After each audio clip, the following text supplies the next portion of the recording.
What's up, everyone? It is Diecastbuffet here again, guys, at the 2025 Valvoline William Byron Chevrolet here in the studio.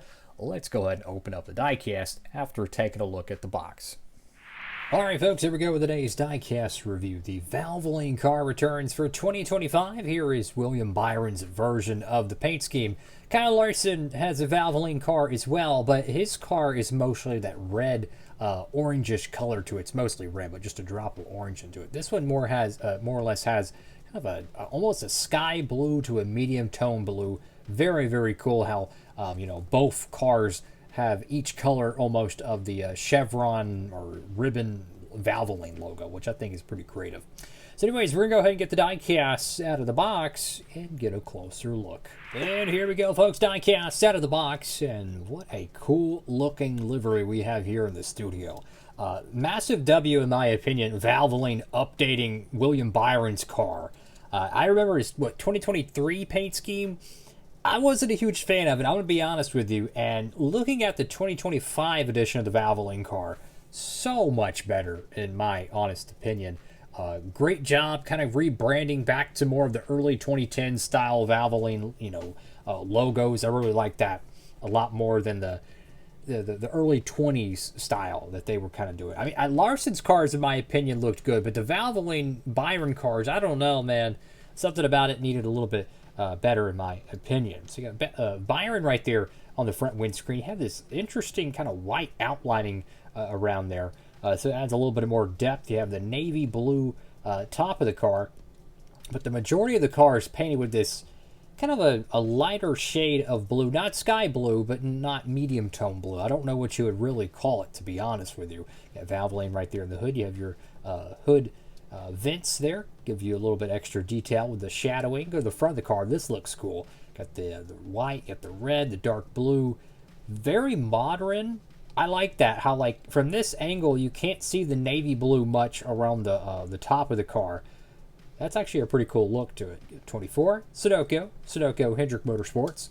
Go to the left side of the diecast here. Got the non-yellow 24, which I'm still kind of getting used to because, after like 2 decades of seeing only a yellow 24 on the racetrack, it's still kind of different seeing a non-yellow 24. Valvoline decal right there on the side. ZHP, All Pro, got Relay, got Exalta, Liberty University, got the red outlining to the fuel, the fuel insert, which is kind of funny because some of the teams still run like a green ethanol colored one. Sometimes they don't run anything. I've even seen some of the cars run a sponsor brand, slogan or, logo or something around it. So they're creative with it. I like that. I like when teams are creative with their paint schemes, especially when they change different areas on the car. I like how the teams do it. Like, when the COTs came out, all the teams are running different, spoiler winglet sponsors. Some of them would run it, some of them wouldn't.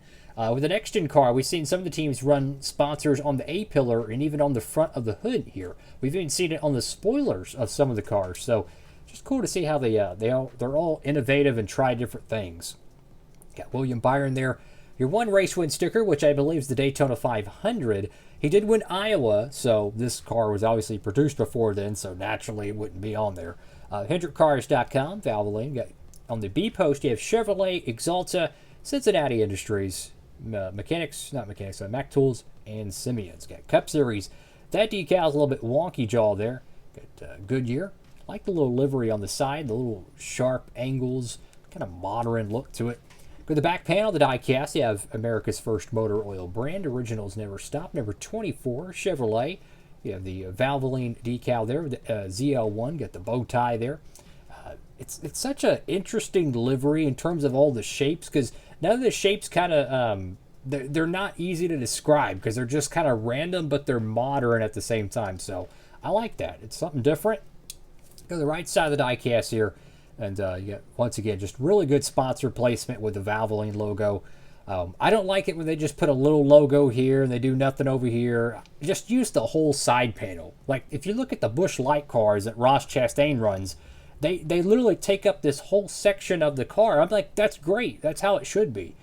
So when sponsors do stuff like this, I really like to see it. W. Hendrick Motorsports. On the top of the car, you have the number 24 there. Notice there's no outlining to it because the outlining is the same color as the roof outlining, or roof color rather. It's more or less a navy blue. You got Valvoline once again, Byron, and then I like this how it doesn't have the little ribbon logo. It just says Valvoline. So really well done paint scheme. I like it. There is so many great throwback cars they could run. So naturally, they don't really run throwbacks for Valvoline. The 24 car at least, because they're always running the Exalta car usually at Darlington. So if they were to run the Valvoline car, oh my goodness, it's blurry, my bad guys. If they were to run this car at Darlington in the near future, there are so many great liveries, and I hope they don't go back to like the same ones Dale Jr. has ran, because I feel like Bowman, Dale Jr., and someone else already ran those throwbacks. But I would love to see a Johnny Benson throwback. I think that would be so cool.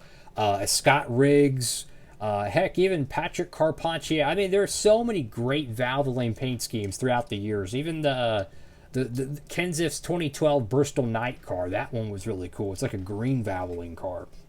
There are so many great liveries, so I'm curious if they ever do decide to run one of the Valvoline cars at Darlington, what they could come up with. Larson, obviously another Valvoline-sponsored driver, he usually runs his HendrickCars.com throwback at Darlington, so I don't know if we'll ever get that opportunity, but man, you look back in the history, there are so many great-looking Valvoline paint schemes from year 2000 to now that have that no one's done any liveries on. Don't even get me started on the Mark Martin ones. Yes, they've ran a couple of them, I think with Trevor Bain at the Roush camp back in the mid to late 2010s, but there are still a lot of paint schemes that haven't even been touched. So I'm going to go ahead and show a couple other diecasts that have recently released. We'll try to keep it Hendrick Motorsports themed. You know, perhaps maybe you're a Hendrick Motorsports fan if you watched this video, which thank you, by the way, for that. Here's a Kyle Larson Roval Raced Win. What a fabulous, fabulous diecast right there.